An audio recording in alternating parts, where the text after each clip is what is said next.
Samy nanamafy ny fifandraisana misy eo Madagasikara amin'ny firenena vahiny avokoa ireo vahiny olo-manakaja ndraisy ny filohampirenena Andriamatoa Rajaonarimampianina teny amin'ny lapa-panjakana ny Avolony voalohany tamin'izany dia ny sekretera jeneraly ny vondrony Komeza taorian'izay dia nandray ny delegasion ny vondrona OIF ny filohampirenena.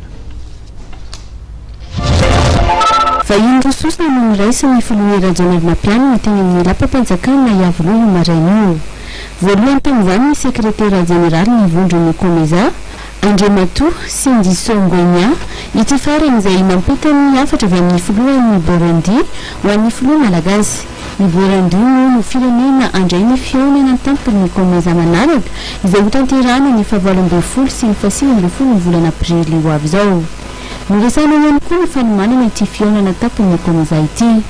Madagasikara raha teo moa no nandray izany fihaonana izany farany tamin'ny taona 2012.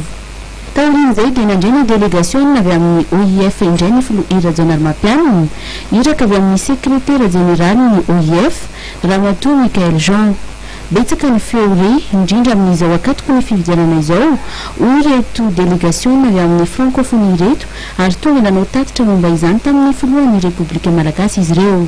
Nanome toky ny filoha Malagasy hoy izy ireo fa hangarahara sy ekeny rehetra ny fividianana ho toto isany eto amintsika amin'ny faraparan'ity taona 2012 ity.